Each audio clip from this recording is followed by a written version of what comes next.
What? You found Flemeth's grimoire? But when I spoke of it to you, I did not truly hope... This is a most fortuitous event. You have my thanks. I will begin study of the tome immediately. I do not intend to squander this opportunity to learn more than Flemeth wished me to know. This should be interesting.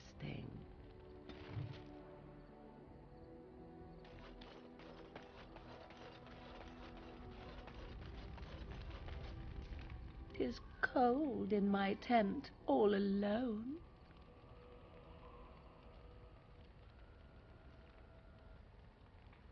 Why, it just so happens that I find you quite warm. So you shall come to my tent?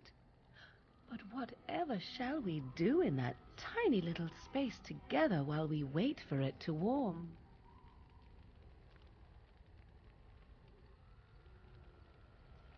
Good. Then let us waste no more time with foolish talk.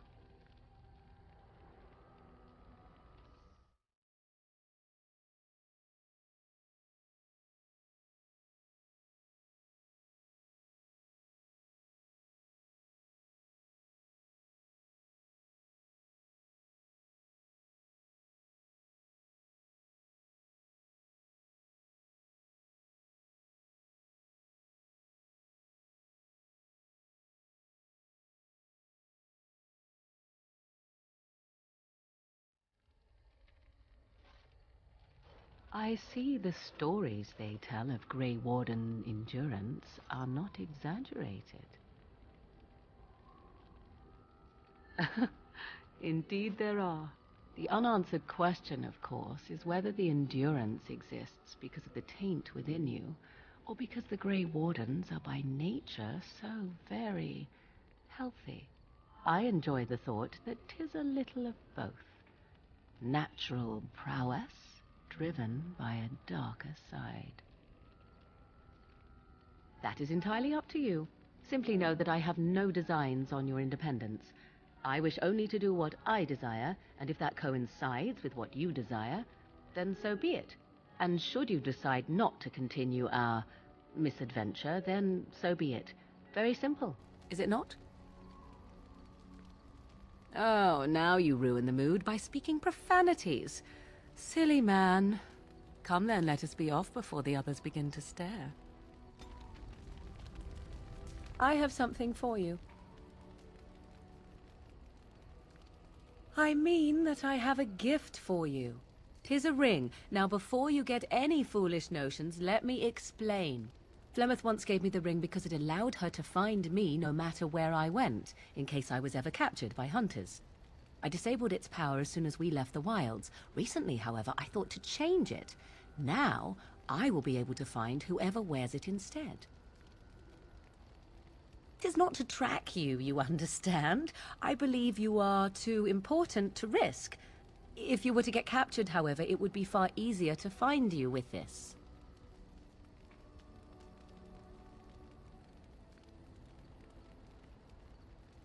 Now you are mocking me. Do you wish the ring or not? I am tempted to simply keep it.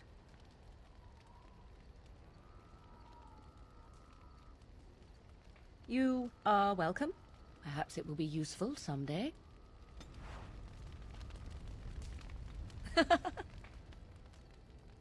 So, full of questions, are you?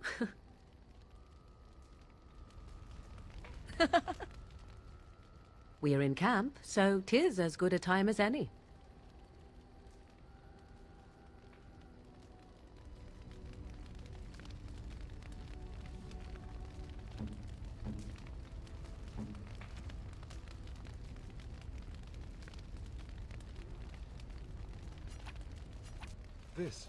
This is my mother's amulet. It has to be. But why isn't it broken? Where did you find it? Oh, the Arl study? Then he must have found the amulet after I threw it at the wall. And he repaired it and kept it. I don't understand. Why would he do that? Maybe he did. He might even have brought it with him one of those times he came to see me at the monastery. Not that I would have given him a chance, as belligerent as I was to him. Thank you. I mean it. I thought I'd lost this to my own stupidity. I'll need to talk to him about this if he recovers from his... When he recovers, that is. I wish I'd had this a long time ago. Did you remember me mentioning it? Wow. Huh. I'm more used to people not really listening when I go on about things. I don't know what to say. I'm honored. Thanks again.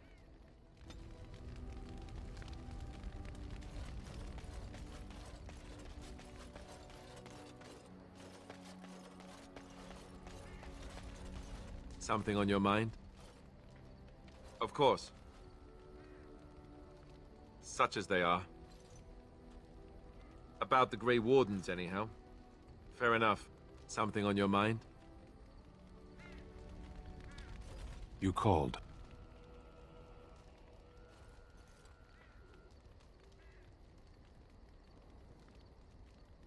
I am hardly surprised. To put it lightly, no one has a place here. Your farmers wish to be merchants. The merchants dream of being nobles, and the nobles become warriors. No one is content to be who they are. Very well. Speak, then. Ours wear the faces of men. No. Even the most cunning emissaries of the Archdemon cannot pass for men. Darkspawn, abominations, plagues, and storms. Men are far more dangerous than these. One moment of betrayal can bring more ruin than an earthquake. You know this.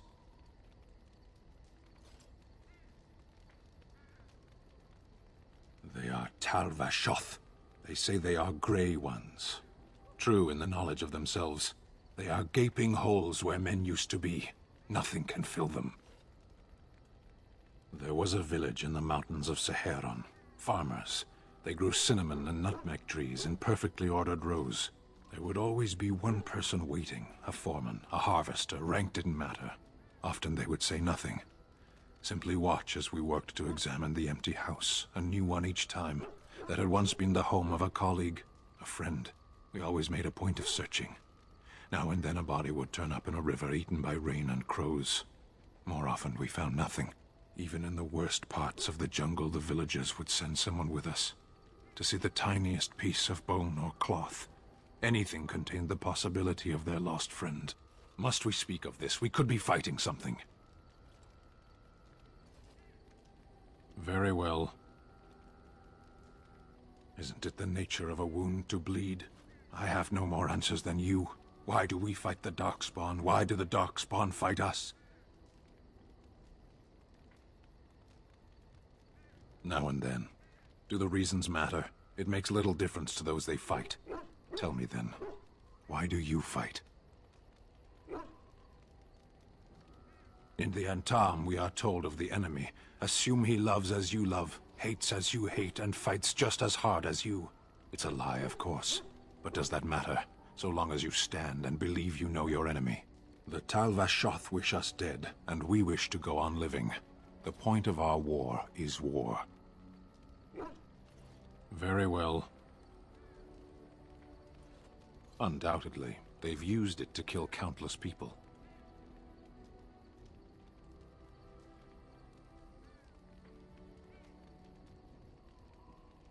So is death.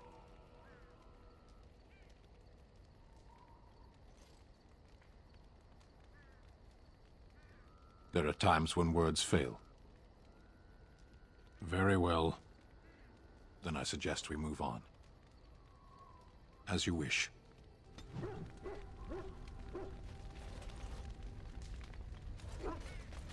I was just thinking about what happened to the elves, and I'm reminded of a song sung to me many years ago. It was when my mother died, and this wise elven woman comforted me and told me that we shouldn't fear death or hate it. Death is just another beginning. One day, we must all shed our earthly bodies to allow our spirits to fly free.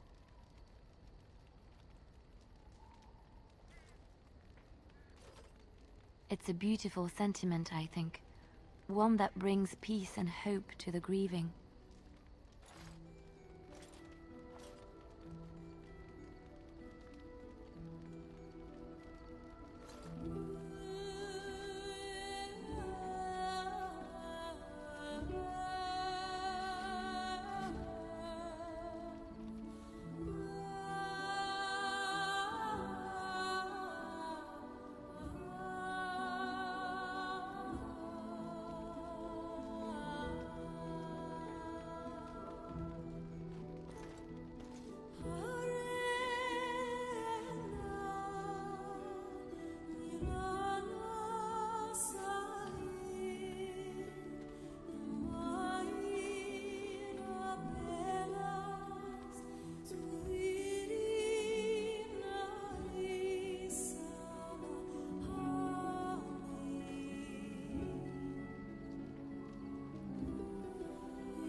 Something I can help with? Yes? What's on your mind? My mother was from Denerim, and I consider myself a Ferelden. Mother served an Orlesian noblewoman who lived here when Orlais ruled. When Orlais was defeated and the common folk began to resent the presence of any Orlesian, the lady returned to Orlais. She took my mother with her. I was born in Orlais and did not set foot in Ferelden till much later. Mother was always telling me stories of her homeland. I think she missed it. She had served Cecily, the Lady Cecily, for many years and was loyal to her. Cecily was a good person. She was always kind to me. Mother died when I was very young. Lady Cecily let me stay with her. I had no one else. She was quite old then, and she had me study music and dance to entertain her. It is unfair that I have more memories of Cecily than my mother. Strangely, the only thing I really remember of Mother was her scent. She kept dried flowers in her closet amongst her clothes. Small white Ferelden wildflowers with a sweet fragrance. Mother called them Andrastis Grace. They were very rare in Orlais. But enough about that. Let us move on. Something I can help with? Yes? What's on your mind? I miss Val Royeaux. Unlike other cities where the people are the lifeblood and the character, Val Royeaux was her own person, and her people little more than decorations. There was always music in Val Royeaux, streaming from the many windows, quiet refrains and triumphant choruses, and always, floating above that all, the chant, coming from the Grand Cathedral. It was magnificent. Oh, it would take me a day or two to talk about the many splendors of Orlais, her golden fields, her lush meadows. Of course there are good things and bad things about Orlais. like anywhere else. Sometimes I miss it dearly, and sometimes I'm glad I'm rid of it. And you will laugh at this, but I miss the fine things I had in Orlais. Dresses, fine dresses and furs. And shoes, of course. One can't mingle with nobility with bad shoes, you see. Orlais is very fashionable. Almost ridiculously so. But the shoes... Living with those ridiculous trends was worth it for the shoes. Well, yes, but that's not all they're for. If you saw a pretty lady in a beautiful dress, you'd want to see her dancing in her dainty shoes, and not in huge boots.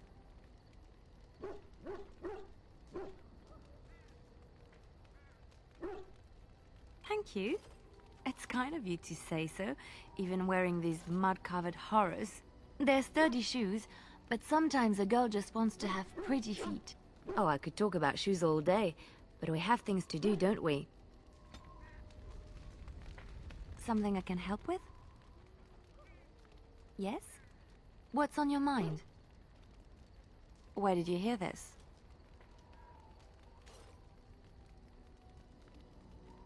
Not all minstrels are spies. Most are just singers and storytellers, but some of them are what we call bards. Bards are minstrels and more. Spies, as you say. Some say there is a bard order, but I don't think this is true. Many bards work alone or in small groups, doing the bidding of a patron who pays for their services. If there is an organization behind it all, no one knows who they are. Nobles, mostly. In Orlais, there is much rivalry amongst the highborn. They fight over land, influence, and the favor of the Empress. But they cannot do this openly because it is impolite, and in public, they wear smiling faces and pretend to be civil. In secret, they plot and scheme to destroy each other. It is a game completely meaningless to anyone but its players.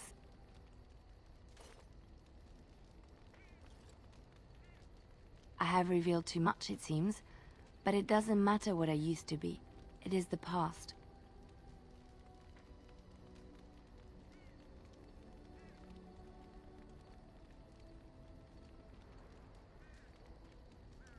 I found myself in Ferelden and sheltered from bad weather in the Chantry, and when the storm passed, I just did not want to leave.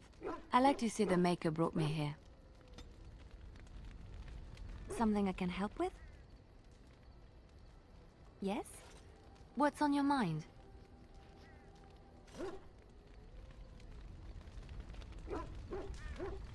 There you are.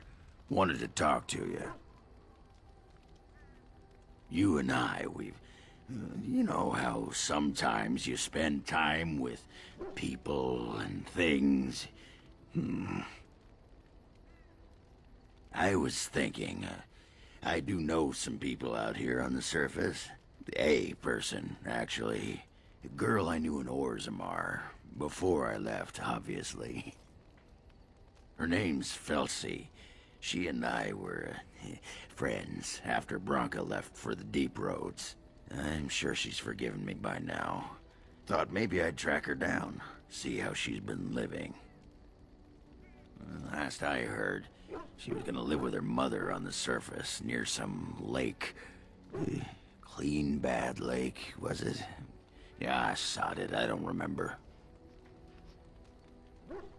No, I think it was Clean Bad. I remember because I thought, yeah, that's right. Dirty good, clean bad. Yeah. But thanks for offering to take us there. You're a good friend, Warden. No, what was it you wanted to say? What about? Oh, sure. I'm fine with it. I mean, she was a real firebrand between the sheets, but a bit soft in the skull, you know what I mean? Explains why she left, anyway. Handling what? Branka? That treasure's been long buried. Ancestors take me. You people whine like tea kettles around here. Come to talk to old Ogren, have you? Don't know why. Nothing. I'm fine. Just, I got a hornet in my eye is all. Did you want to talk about something? What about? It's sodding great. At first I was a little queasy with all that air, but there's just so much of it. No one has any idea who you are or what you're doing. And the ale. Oh, who'd have thought? Ale made with grain. Aye, the surface is great. It's like a big, bright world of filth without a ceiling. My kind of place.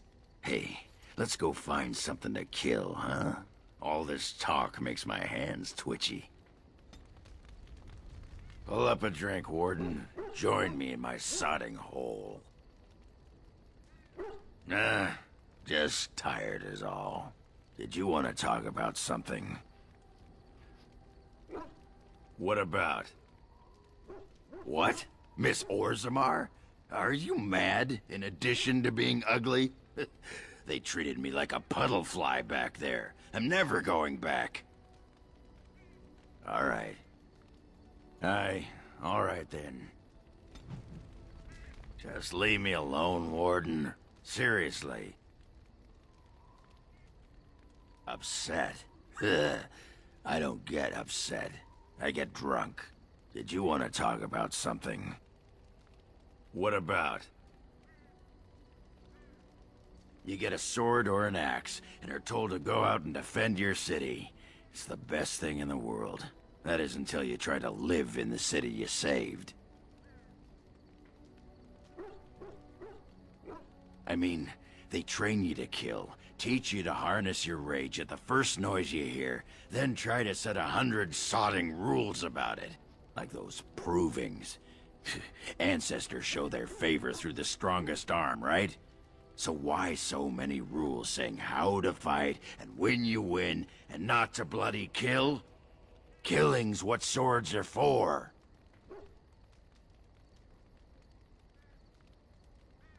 You can kill with blunted weapons, Warden. Well, maybe you can't. This makes me cranky. Don't you have any other inane questions? All right.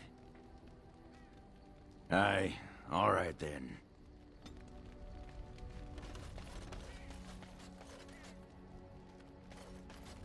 You sod. Tell that thing to give it back. It's all a part of the plan, you see? A clever ruse to get that dog back for stealing my pants. But I'll show him. Yeah, I don't need my pants anyway. But the dog doesn't know that. And it will be his sodding downfall. You hear that, Nug Humper? I'm coming for you. Prepare to die. You there.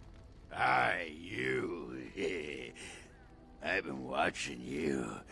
Where can I get some sauce for that rump roast? Ooh, that's just what I had in mind. Go and make yourself ready, woman. I'll be right there to see to it. Hey, Warden, you gotta hear this one.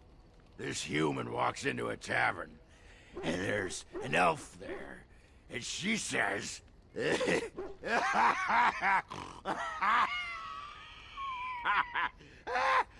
says...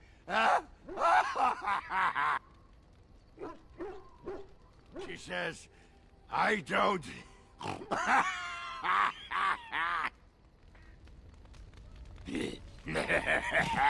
Ass chabs.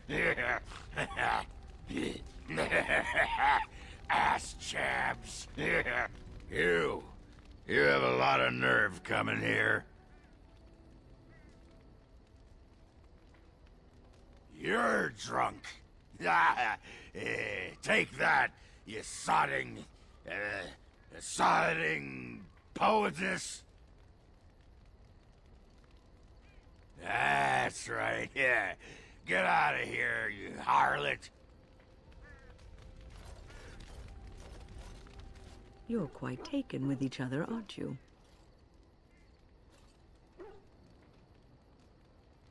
I've noticed your blossoming relationship, and I wanted to ask you where you thought it was going. She is a cunning woman, a Maleficar.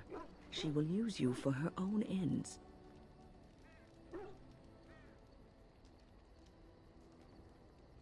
That is some consolation, at least. Just remember to be wary. You are a Grey Warden. You have responsibilities which supersede your personal desires.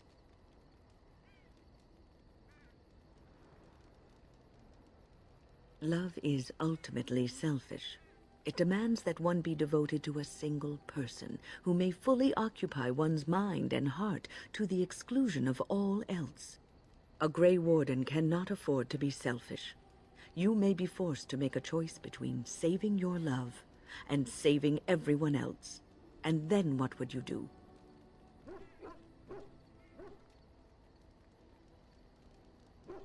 Nothing is certain. Not in these times. You cannot take anything for granted. I want you to be aware of this.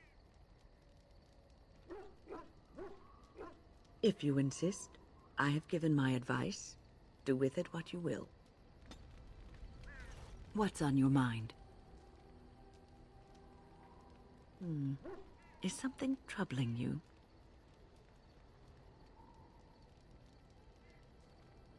You are one of the 2 surviving Grey Wardens in Ferelden. You defend all of us, and much rests on your shoulders. It may not mean much to you, but thank you for having the courage to continue to fight. And that gives me hope. Have you heard much about the Grey Wardens of old? It was said that watching the Wardens ride in on their white griffins was enough to rouse a weary heart and put the dance back in the step of an old man. The Grey Wardens were powerful, feared and respected, but they also inspired the common people. I remember a tale that was told to me many years ago. The Blight had ravaged the land for months, and the armies of the great kings had amassed for one last stand. As the sun burst through the clouds that boiled and churned in the dark sky above, it illuminated a vast, seething horde of Darkspawn, with the archdemon at its head. And it was then, when courage seemed to fail, and all lost to death and despair, that the Grey Wardens came. They arrived with the beating of wings like mighty war drums and stood before the armies of men. Yes, griffins. Now listen to the rest of the story. The Grey Wardens, grim and fearless, marched forth, ever between the men and the encroaching Darkspawn. They formed a shield of their own bodies and held that line until the archdemon was dead and the last Darkspawn lay trampled in the dirt. And then, demanding neither reward nor recognition for their sacrifice, the Grey Wardens departed. When the clouds finally rolled back, and the sun shone full upon the blighted ground, the great kings knew that they had lost no men, and none of their blood had been spilled. This is a tale about no battle the Grey Wardens have fought, and yet about them all. They have always defended us from the Darkspawn, taking losses so we do not have to. People may have forgotten over the centuries, but nothing has changed. This knowledge has been blessing and burden to Grey Wardens past, and now it shall be your blessing and your burden. What's on your mind? No, you won't. I don't think so either. You would not have been happy living a dull, uneventful life, dying in obscurity. You wonder sometimes, don't you? If your life would be better if you weren't who you are. I didn't. Not for a long time. When I was a young woman in the tower, I came to the realization that the circle would be my life, and I would know no other. Family, love, a simple life. These were things that others took for granted, that I would never have.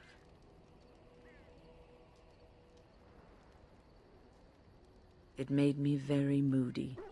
All I could think of was being trapped in that tower with no way out and no end in sight. I started hating my life and myself, and one night I found myself in the tower's chapel. I was seeking refuge, maybe answers. I must have looked tearful or made some noise, because the revered mother came out and decided to speak to me. And because I had no one else to talk to, I talked to her. I must have said many silly things, but she told me that the Maker puts us all on our paths for a reason, and fighting our intended course is what causes so much anguish. I thought the old biddy was full of rubbish. I was 15, maybe 16, and I knew everything. So I left, but I always found my way back to that chapel. And as the years passed, I began to see the truth of her words. We were supposed to be polar opposites, mage and priest. But we weren't. There was much about us that was the same.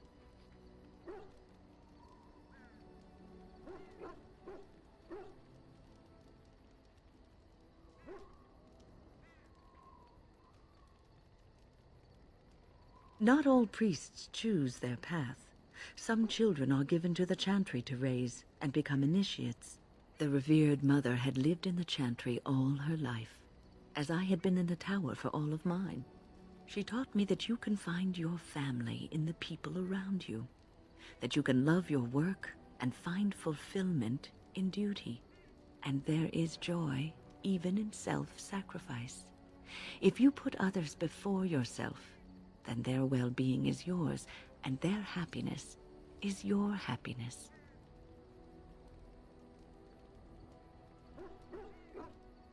It isn't healthy to throw yourself at a pack of darkspawn either in order to save the world, so I'd say you're in no position to judge. You can scream and cry and be angry about life as a Grey Warden, or you can accept it and allow yourself to see the good in it. This is your choice. What's on your mind? I will answer to the best of my ability.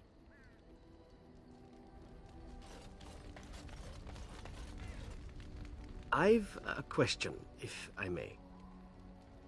Well, here's the thing. I swore an oath to serve you, yes? And I understand the quest you're on, and this is all very fine and well. My question pertains to what you intend to do with me once this business is over with, as a point of curiosity. Could I? And what if I didn't wish to leave? Indeed. I might even be glad to call myself such, come to think of it. It is good to know what my options might be, but that is for another time. For now, we have much to do, yes? What say you? By all means.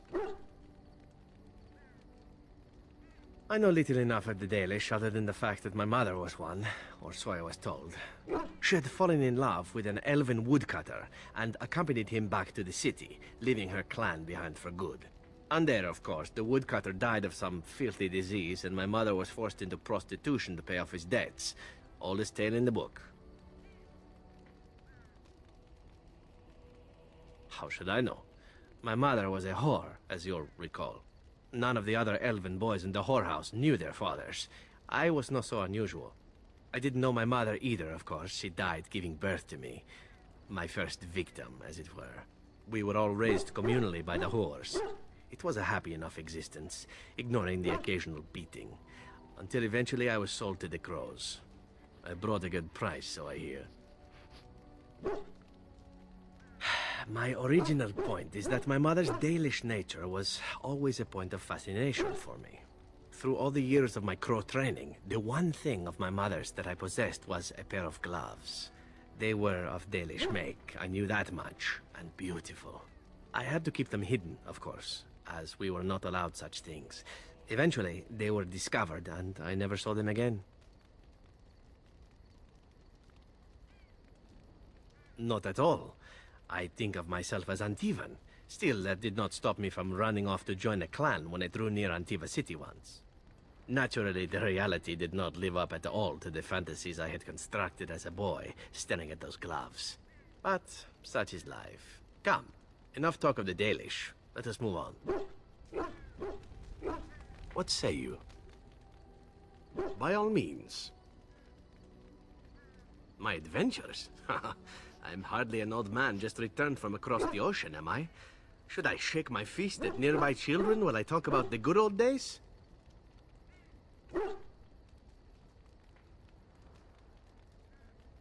Falling down a flight of stairs is an adventure. Falling into someone's bed, also an adventure.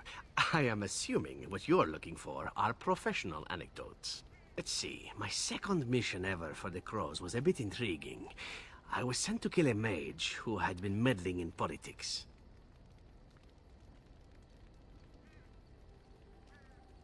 In Antiva, nobody is too important to escape the reach of the Crows.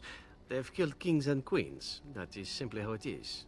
As it turned out, the mage in question was quite a delightful young woman. Long, divine legs, as I recall. I caught her in a carriage on her way to escape to the provinces. After I killed her guard, she got down on her hands and knees and begged for her life. Rather aptly, I might add. So I joined her in the carriage for the night and left the next morning.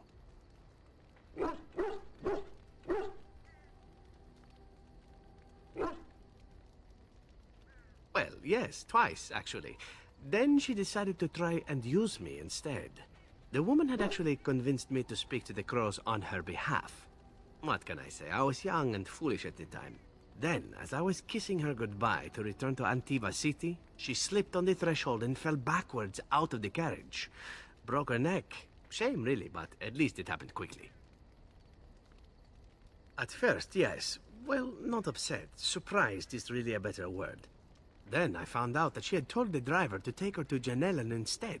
She had planned to lose me in the provinces. I would have looked very foolish to the Crows. As it was, my master was very impressed that I had done such a fine job of making it look like an accident. The Circle of Magi was unaware of foul play, and everyone was happier all around. Like being spared by a benevolent Mark who then helps me escape from the Crows? Yes, it does seem to happen now and again, doesn't it? It was after that when I learned that one needn't let a pretty face go to your head. Professionalism was key. That's my moral of the day, you see. And one that not everyone learns, I'm sad to say. But that's enough tale spinning from me for the moment.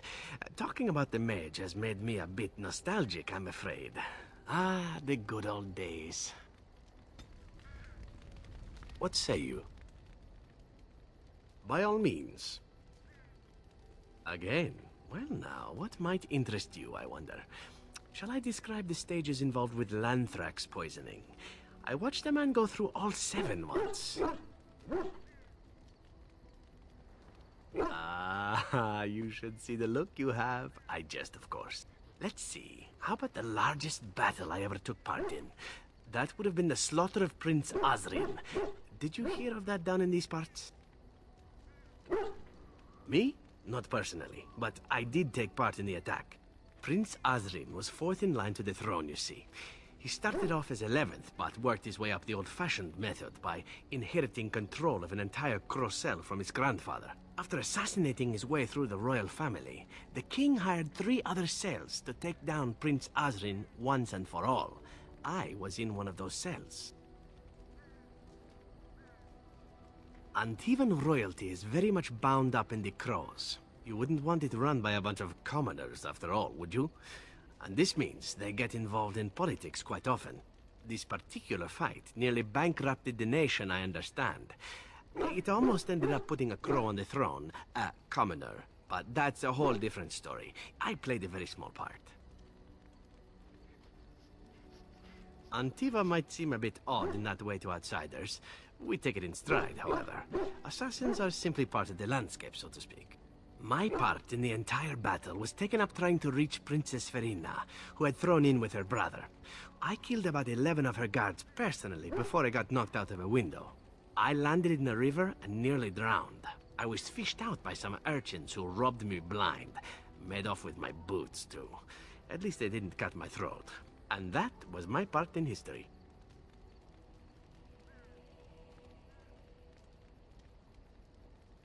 It's true. I live a charmed life. One of the prostitutes that raised me was a fortune teller. Said I wouldn't die young. She was rather startled by that. But there you go. Tale told. Let's be off before I tell more embarrassing stories, huh? What say you?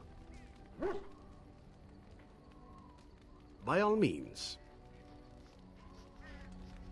What say you? By all means. Well, the only one that's really worth telling is the story of the mission right before I came to Ferelden.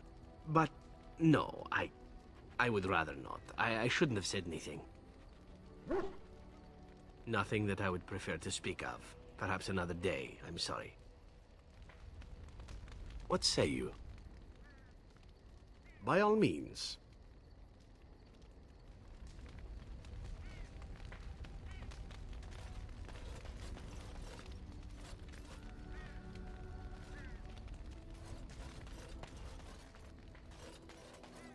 I've watched a lot of humans in my time. It should be aware that I've decided that it is not much like any of them.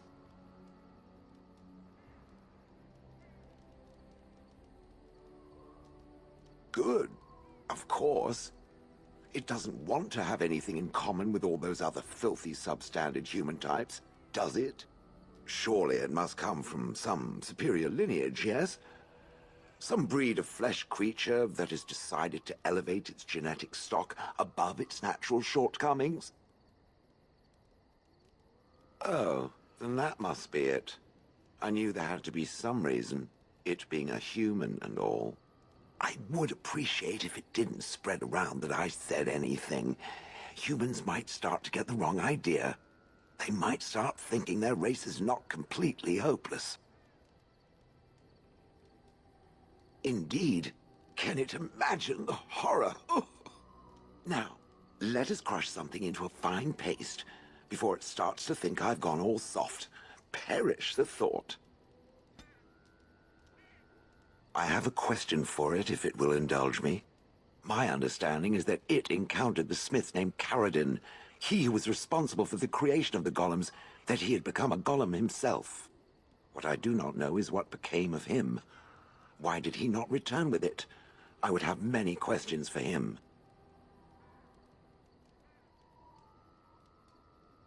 It killed him. It killed Caradin. And why would it do that? Will it tell me that much? And it wanted the anvil for itself. Yes, that makes sense. When it reanimated me, I accompanied it out of the hope of finding answers. Now it has destroyed the one thing that could have given me those answers. Is there any reason I should remain with it? Tell me, for I am very interested to hear what it has to say on that point. Oh? How was I made? What do you know? Meaning that I was once a living creature? That seems highly unlikely, and more than a little insulting. Is it certain? Was I forced into this? Or simply glad to abandon a frail body? And more importantly, who was I? I simply must know. I cannot help but believe that answers lie elsewhere in the deep roads. We must look. If it can search the deep roads, I may remember something. If not, then I will have to wait. Oh,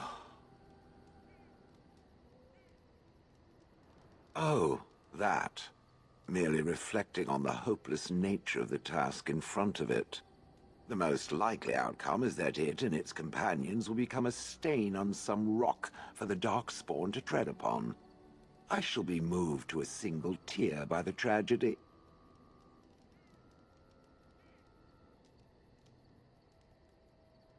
I think not. I am made of pure rock, skin to core. At best, I can become a pile of dust, but a smear I will definitely not leave behind. That's for softer, squishier things like itself and its friends. What's that? Did it hear flapping wings? There may be pigeons nearby. We should be alert. Ah. Different? Different than what? Different than a statue? Different than a log? Should I talk in a monotone? Yes, Master, I exist to serve the Master.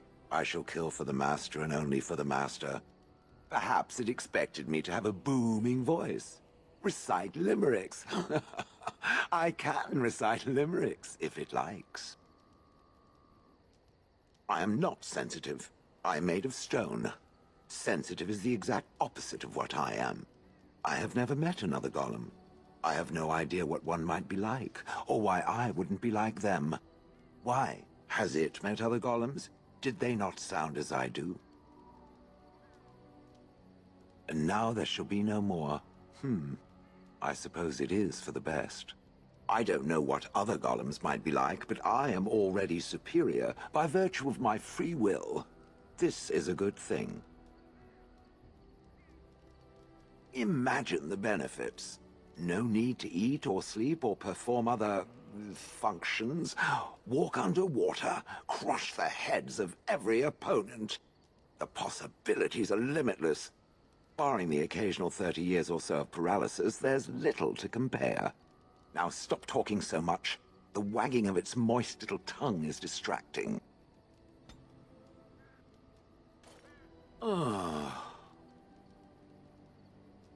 It doesn't have better things to do. I like to think of them as accessories. I suspect that it is an art that was practiced when golems were more, commonplace. My former master collected whatever lore he could find on the subject. He searched far and wide to collect what crystals he could and then added them. It is not an unpleasant sensation. As I understand it, the crystals allow me to alter the flow of magic around me. Wilhelm had hoped to turn me into a battery of mana, something he could tap at will. Not really, although now that I think of it, these attempts may be what caused my disruption. Some of the crystals increase the presence of mana, some absorb or reflect spells. There are various kinds.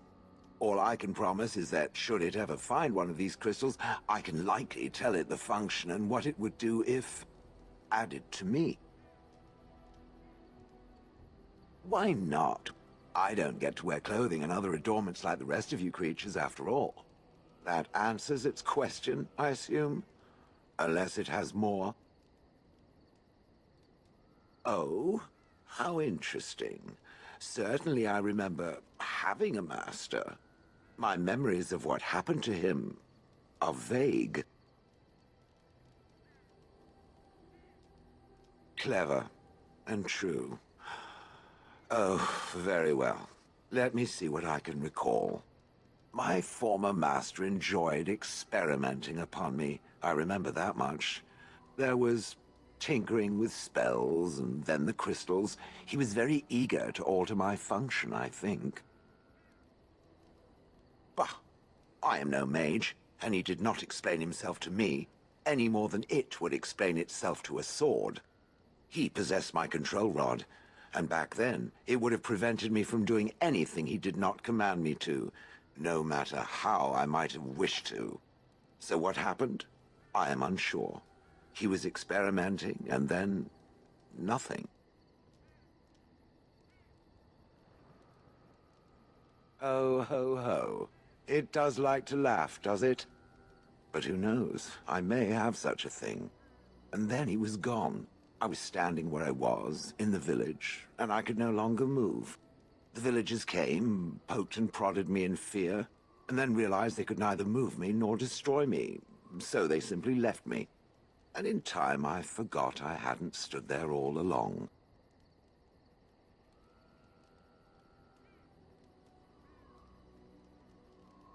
Oh, yes. Yes, yes, yes. Very much so. For so many years, I'd had to leap to that little toadstool's every command. Get this, pick up that, put it down, pick it up again. The gall! At first, I'd hoped he'd simply decided to leave me there paralyzed. An acceptable trade-off. After years passed, I simply stopped caring.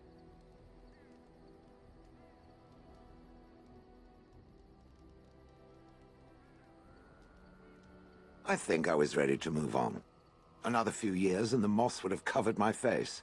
And then where would I have been? Whatever the mage did seemed to render the control rod useless, for which I should be thankful, yes? And provided it doesn't decide to copy his experiments, not that I would allow it, it has nothing to fear from me. Much. And now it knows, and doesn't it feel better? Let us get back to the walking and the fighting. My stone is beginning to itch again.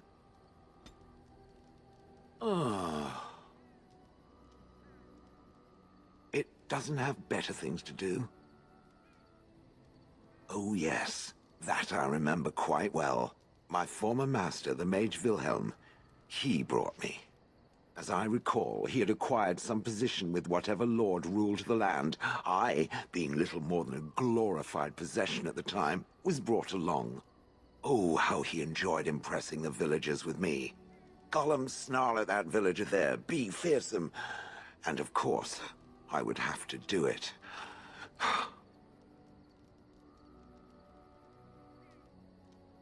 I'd have happily stomped them all into paste, and then ripped down their little houses and stomped on them, too. In fact, after 30 years of watching them, I'd do it twice. What I didn't like was being ordered to do it.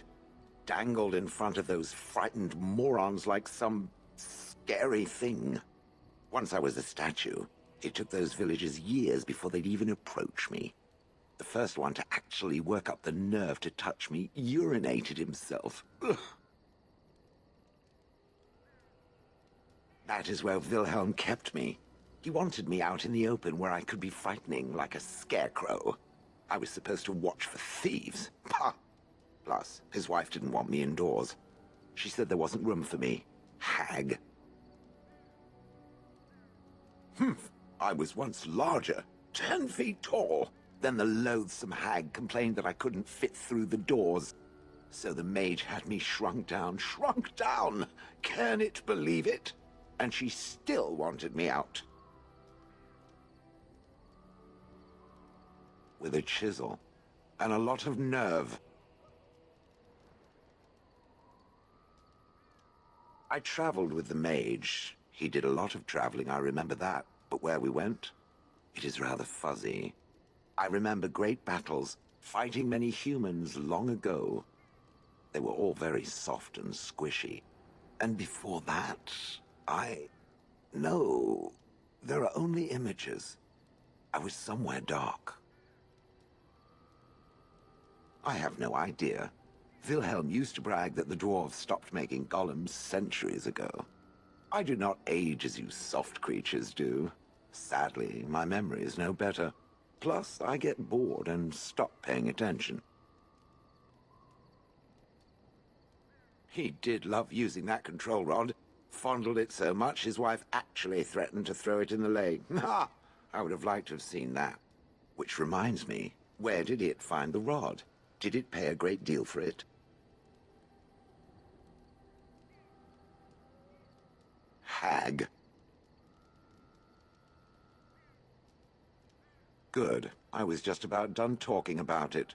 It does like to have a good chat now and again, doesn't it?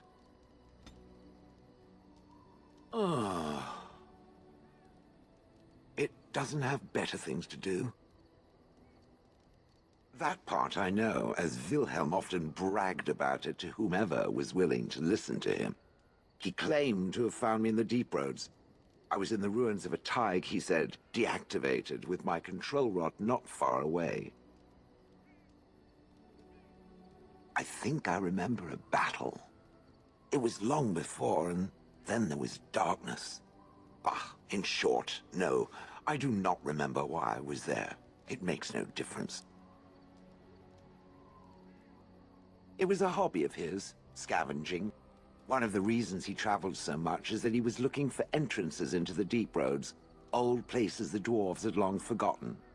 And then he would sneak down and search for magical treasure, before anyone was the wiser. Indeed. He had spells that allowed him to remain hidden and move quickly, but he had no defense against the Blight, and worried constantly that he would get sick. If any Darkspawn showed themselves, he fled. More often, he would have to fight other scavengers, dwarves who had become tainted. In the end, it killed him. I mean, he found me there, right? I wouldn't have had to put up with the twit, and I would be none the wiser. I don't think I was aware while I was there. Not like in the village. Or perhaps I was. Perhaps that was the dark place, and I simply couldn't see anything. How long could even I sit in the darkness and stare out at nothing, never sleeping? Oh, I do not wish to think of that. No, that secretive bastard refused to tell me. I would ask and ask, but no. He used to say that one day, if I were compliant and didn't talk back at his wife, he would take me there and I could look around myself. Rotten, lying bastard. If I had his head in my hands now, I would squeeze it like a giant lemon. Squish. On then.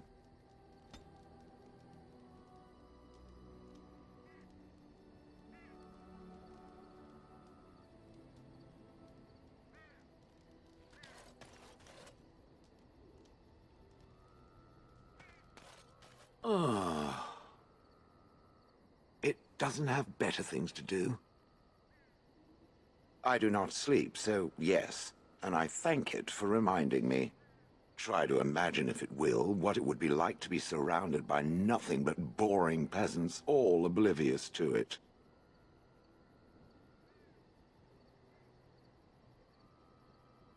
Oh, yes. It certainly was the height of intrigue to listen to the accounts of how young Dornan had scandalized the village by his purchase of an Orlesian hat. And the argument that those two muddy farmers had over the price of barley for a whole summer. Riveting. And then there were the birds. A whole village full of pigeons and ravens and sparrows all perching on me day in and day out. Vermin. How would it like to be paralyzed, with squeaking rats crawling all over it, and defecating? Those foolish villagers would spread birdseed near me, drawing the birds, because they thought having birds perch on me was quaint. Quaint! If there hadn't been the occasional kind soul to scour me clean, I don't care to discuss this anymore.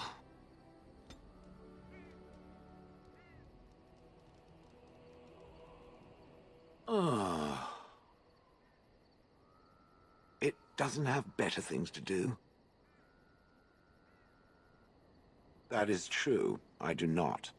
I'm not interested in getting into a discussion on the subject, however. Ask another time. If it is done asking overly obvious questions, let us find some humans to throw off a cliff, or something.